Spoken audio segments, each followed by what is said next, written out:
Dubai کے شیخ محمد بن رشید المختوم کی فرمائش پر برج العرب کا کام چل رہا تھا۔ یہ بلڈنگ دبئی کے رولرز کے لیے بہت امپورٹنٹ تھی کیونکہ اس بلڈنگ نے دنیا بھر میں دبئی کا امپریشن بنانا تھا اور دبئی کا فیوچر بھی اسی بلڈنگ پر ڈیپینڈ کر رہا تھا۔ 1053 فیٹ اونچا دنیا کا سب سے اونچا ہوٹل بنانے کے لیے شیخ محمد بن رشید نے دبئی کے سارے خزانے بھی کھول دیے تھے۔ ان کو پیسوں کی پرواہ نہیں تھی، جو چیز ان کو چاہیے تھی اس کو کمپلیٹ کرنا بہت ضروری تھا۔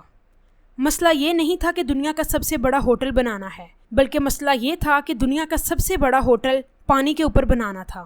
دبئی کے کنسٹرکشن ورکرز نے دن رات ایک کر کے دبئی کے ساحل سے 1300 فیٹ کے فاصلے پر پتھروں کی مدد سے ایک آئی لینڈ تو بنا لیا، لیکن جب کنسٹرکشن کا کام شروع ہونے لگا تو ایک ایسا واقعہ پیش آیا جس نے ان تمام لوگوں کی نیندیں ہی اڑا دی۔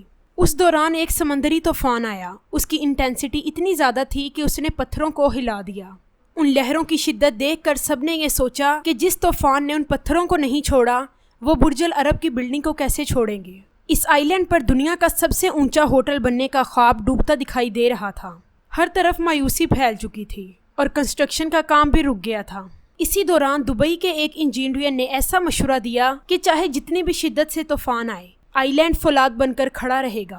دبئی کے ساحل پر کھڑی یہ سب سے اونچی بلڈنگ برج العرب، جس کو ہم ڈریم پیلیس آف دبئی کے نام سے بھی جانتے ہیں، 321 فیٹ لمبا یہ دنیا کا سب سے اونچا ہوٹل ہے، جس پر 7,500 کروڑ روپے کا خرچہ ہوا۔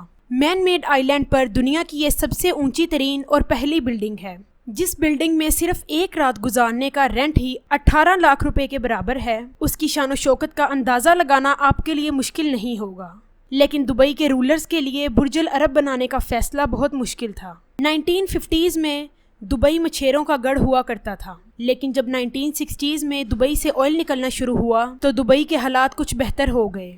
جہاں انہیں آئل نکلنے کی خوشی ملی، ادھر ہی انہیں ایک بری خبر بھی ملی۔ جیولوجسٹ نے بتایا کہ دبئی سے نکلنے والا آئل صرف 2016 تک ہی چل سکتا ہے، مطلب کہ دبئی کے پاس صرف 2016 تک کا ٹائم تھا۔ اس کے بعد ان کے سروائیول کا کوئی ذریعہ نہیں تھا۔ شیخ محمد بن رشید چاہتے تھے کہ دبئی کو ایک ٹورسٹ سپورٹ بنایا جائے، لیکن آخر یہ ممکن کیسے ہوتا، کیونکہ اس وقت دبئی کے پاس صرف 3 ایسٹس تھے، سن، سی اور سینڈ۔ بھلا اس کڑکتی گرمی میں کون دبئی آنے والا تھا؟ لوگوں کو اٹریکٹ کرنے کے لیے ضروری تھا کہ ٹورسٹ سپورٹ بنایا جائے۔ پانی میں 7 سٹار ہوٹل بنانا اور وہ بھی اتنی گرمی میں، یہ کام آسان نہیں تھا۔ برج العرب کی کنسٹرکشن کے دوران کنسٹرکشن ٹیم کو ایسے چیلنجز فیس کرنے پڑے جو انہوں نے انجینئرنگ کی ہسٹری میں کبھی نہیں دیکھے تھے۔ چیلنج نمبر 1، سب سے پہلا چیلنج یہ تھا کہ شیخ کو امپریس کرنا۔ انہیں ایک ایسے نقشے کی ضرورت تھی جو دیکھتے ہی پہلی بار شیخ کو پسند آ جائے۔ برٹش آرکیٹیکٹ ٹام رائٹ نے یہ مشکل کام سر انجام دینے کے لیے حامی تو بھر لی، لیکن ان کے لیے یہ کام مشکل تھا کیونکہ ان کے پاس اتنا ایکسپیرینس نہیں تھا۔ ٹام رائٹ کا کہنا تھا کہ سمندر پر موجود ساحل پر سیلنگ بوٹ بہت ہی خوبصورت مناظر دے رہی تھی۔ یہی وجہ تھی کہ انہوں نے یہ ڈیزائن بنا کر شیخ کے سامنے پیش کیا۔ دبئی کے رولر نے جب یہ ڈیزائن دیکھا تو وہ بہت زیادہ امپریس ہوئے اور اس کو فوراً اپروو کر لیا۔ چیلنج نمبر 2، ٹام رائٹ کو شیخ کی طرف سے اس ڈیزائن کا اپروو تو مل ہی چکا تھا، مگر اب باری تھی کام سٹارٹ کرنے کی، اور یہیں پر ایک اور مسئلے نے ان کا راستہ روک دیا۔ اس یونیک ڈیزائن والی بلڈنگ کو پانی کے اوپر کھڑا ہونا تھا۔ اس کے لیے ایک آئی لینڈ کی ضرورت تھی اور وہ آئی لینڈ یہاں پر موجود نہیں تھا۔ کنسٹرکشن ٹیم یہ اچھے سے جانتی تھی کہ آئی لینڈ بنانے میں زیادہ کاسٹ بھی آئے گی اور برج العرب کو سمندری طوفان سے نقصان بھی ہوگا۔ مسئلہ یہ تھا کہ ان کو 1053 فیٹ اونچی بلڈنگ بنانی تھی۔ اتنی اونچی بلڈنگ بنانے کا اس سے پہلے کبھی کسی نے سوچا بھی نہیں تھا۔ 1995 کے سٹارٹ میں آئی لینڈ بنانے کا کام شروع ہو گیا۔ پروجیکٹ آرکیٹیکٹ سائمن کرسپ اس پروجیکٹ کو لیڈ کر رہے تھے۔ انہوں نے 1300 فیٹ دور ساحل سمندر پر پتھر گروانے شروع کر دیے۔ 5 مہینوں کی انتھک کوششوں کے بعد اس آئی لینڈ کی شکل سامنے آنے لگی۔ اس آئی لینڈ کو اپنے اوپر 2 لاکھ ٹن وزن برداشت کرنا تھا، جو تقریباً 50,000 ایشین ایلیفنٹس کے برابر تھا۔ ابھی آئی لینڈ مکمل ہی نہیں ہوا تھا کہ پھر وہی ہوا جس کا سب کو ڈر تھا۔ ایک سمندری طوفان نے عمان سمیت پورے یونائٹڈ عرب کو اپنی لپیٹ میں لے لیا۔ سمندری طوفان کی لہروں نے آئی لینڈ کے تمام پتھروں کو ہلا کر رکھ دیا۔ یہ خبر دبئی کے شاہی محل میں آگ کی طرح پھیل گئی۔ انہوں نے سوچا کہ جن سمندری لہروں نے آئی لینڈ کو نہیں چھوڑا وہ کل برج العرب کو کیا چھوڑیں گی۔ 5 مہینے کی محنت اور لاکھوں ڈالر لگا کر بھی انہیں یہ خواب ڈوبتا دکھائی دے رہا تھا۔ برج العرب کی کنسٹرکشن کے دوران یہ آنے والا بہت بڑا چیلنج تھا، لیکن چند مہینوں بعد آئی لینڈ انجینئر مائک میکنالس نے ایک مشورہ دیا۔ انہوں نے کہا کہ ہم سمندری لہروں کو روک تو نہیں سکتے، لیکن ان کی شدت کو ضرور کم کیا جا سکتا ہے۔ مائک نے ایسے ہولو کنکریٹ سلیبز تیار کیے جو آئی لینڈ کی دیواروں پر لگائے جائیں گے۔ جیسے ہی لہروں کا پانی ان سلیبز میں گھسے گا، پانی آئی لینڈ سے ٹکرانے کی بجائے ہولو کنکریٹ سلیب میں ہی گھوم جائے گا۔ یہ خبر سنتے ہی کنسٹرکشن ٹیم میں ایک دفعہ دوبارہ جان آ گئی۔ چیلنج نمبر 3، اب باری تھی برج العرب کی بنیاد ڈالنے کی۔ برج العرب کی بنیاد ڈالنے کے لیے آئی لینڈ پر 30 میٹر گہری کھدائی کر کے کافر ڈیم بنایا گیا۔ انجینئرز کا مشورہ تھا کہ برج العرب کی بنیاد سولڈ سٹیل پائلز پر رکھی جائے گی۔ ناظرین، برج العرب کی کنسٹرکشن کا کام اینڈ پر ہی تھا جب دبئی کے رولر نے یہ فرمائش کی کہ برج العرب میں انہیں ایک ایسا ریسٹورنٹ چاہیے جو ہوا میں ہی فلوٹ کرے۔ کنسٹرکشن ٹیم کے لیے یہ ایک بہت بڑا چیلنج تھا۔ شیخ تو یہ فرمائش کر کے چلے گئے، اب کوئی انہیں منع نہیں کر سکتا تھا۔ یہ فرمائش انجینئرز کے گلے پڑ گئی کیونکہ فلوٹنگ ریسٹورنٹ بنانے کے لیے اس کی سپورٹ پہلے سے ہی بنانا ضروری تھا۔ جیسے جیسے بلڈنگ کا سٹرکچر بڑھتا جا رہا تھا، ویسے ویسے مزید چیلنجز سامنے آ رہے تھے۔ 1965 میں سٹرکچر کا کام ہو چکا تھا، لیکن بلڈنگ کو ارتھ کویک پروف بنانے کے لیے سٹیل سٹرکچر کی ریکوائرمنٹ تھی۔ یہ سٹیل سٹرکچر برج العرب کے پلرز کی ضرورت تھی تاکہ یہ سٹرکچر آپس میں جڑا رہے۔ چیف آرکیٹیکٹ ٹام رائٹ کی ریکوائرمنٹ پوری کرنے کے لیے ڈائیگنل سٹیل ٹرس بنانے تھے۔ ڈیزائن کو دیکھنے میں تو یہ بہت سمپل لگ رہے ہیں، لیکن ان کو بنانے میں بہت مشکل آئی۔ یہ سٹیل ڈائیگنل دبئی سے 15 کلومیٹر دور ایک فیکٹری میں تیار ہونے تھے۔ اس پروجیکٹ کو چیف کنٹریکٹر مالکم مرفے لیڈ کر رہے تھے۔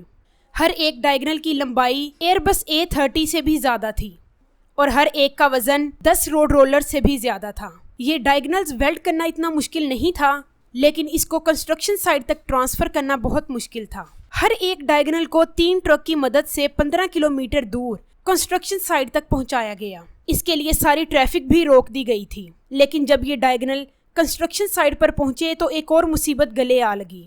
چیلنج نمبر 4، مسئلہ یہ تھا کہ یہ بھاری بھرگم سٹیل ڈائیگنل 200 کلومیٹر کی اونچائی تک کیسے چڑھائے جائیں۔ ہر ایک ڈائیگنل کا وزن 165 ٹن تھا اور ان کو 200 میٹر کی اونچائی تک لفٹ کرنا تھا۔ جو لفٹرز ان کے پاس تھے وہ اتنا زیادہ وزن اٹھانے کے قابل نہیں تھے۔ آخر کار سنگاپور سے خاص لفٹنگ گیئرز منگوائے گئے۔ ان کی مدد سے یہ ڈائیگنل لفٹ کیے گئے۔ ان ڈائیگنلز کو لفٹ کر کے سٹیل بریکٹ میں فٹ کرنا تھا، لیکن یہاں آ کر ایک نئی مشکل آ گئی۔ کیونکہ دبئی کا ٹمپریچر پورے دن میں 15 ڈگری سینٹی گریڈ تک اوپر نیچے ہوتا ہے۔ جب ٹمپریچر بڑھتا ہے تو سٹیل ایکسپینڈ ہوتا ہے اور ٹمپریچر ڈراپ ہونے کی صورت میں سٹیل دوبارہ شرنک ہوتا ہے۔ اگر یہ ڈائیگنل فکس بریکٹ میں لگا دیے گئے تو ایکسپینشن کی صورت میں پورا سٹیل سٹرکچر ٹوٹ بھی سکتا ہے، جس کے انتہائی خوفناک نتائج بھی ہو سکتے ہیں۔ اب ان ڈائیگنلز کو دوبارہ نیچے اتارا گیا۔ اب تمام آرکیٹیکٹ اس مسئلے کا حل نکالنے کے لیے دوبارہ سر جوڑ کر بیٹھ گئے۔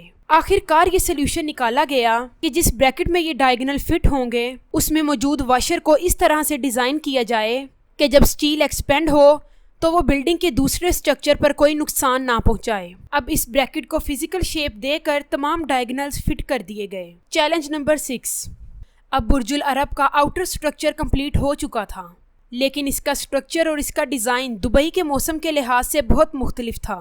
دبئی کے ساحل پر کبھی کبھی ایسی سمندری ہوائیں بھی چلتی ہیں جن کی سپیڈ 150 کلومیٹر پر آور بھی جا سکتی ہے۔ ویسے تو یہ سٹرکچر سٹرونگ پروف بنایا گیا تھا، لیکن پھر بھی اس کو ٹیسٹ کرنا بہت ضروری تھا۔ آرکیٹیکٹس کو جس چیز کا خطرہ تھا اس کو وورٹیکس شیڈنگ کہتے ہیں، جس میں جب تیز ہوا کسی بلڈنگ سے ٹکراتی ہے تو وائبریشن پیدا ہوتی ہے۔ اس کو ٹیسٹ کرنے کے لیے برج العرب کا ایک سٹرکچر ونڈ ٹنل ٹیسٹ کے لیے بھیجا گیا۔ ونڈ انجینئر وولکر بٹ گیرائٹ نے جب یہ ٹیسٹ کیا تو ٹیسٹ کا ریزلٹ پوزیٹیو آیا۔ اس کا مطلب یہ تھا کہ تیز ہواؤں کے دوران برج العرب کا سٹرکچر وائبریٹ کرے گا، جو انتہائی خوفناک سچویشن کو دعوت دے سکتا ہے۔ ونڈ انجینئر نے ایک مشورہ دیا جس میں بلڈنگ کا ڈیزائن چینج کرنا بہت ضروری تھا، جبکہ ٹام رائٹ کا کہنا تھا کہ ڈیزائن چینج کرنے سے بلڈنگ کی خوبصورتی کم ہو جائے گی، لہٰذا اب کچھ ایسا کرنا تھا جس سے بلڈنگ کا سٹرکچر بھی چینج نہ ہو اور وورٹیکس شیڈنگ سے بھی چھٹکارا مل جائے۔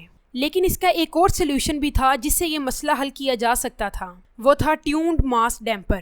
ٹیونڈ ماس ڈیمپر ایک ایسا مکینیکل سسٹم ہوتا ہے جس میں ایک ویٹ لٹک رہا ہوتا ہے۔ جب وائبریشن پیدا ہوتی ہے تو یہ سسٹم خود وائبریشن ایبزارب کر لیتا ہے اور سٹرکچر کو محفوظ کر لیتا ہے۔ ایسے ہی کئی ماس ڈیمپر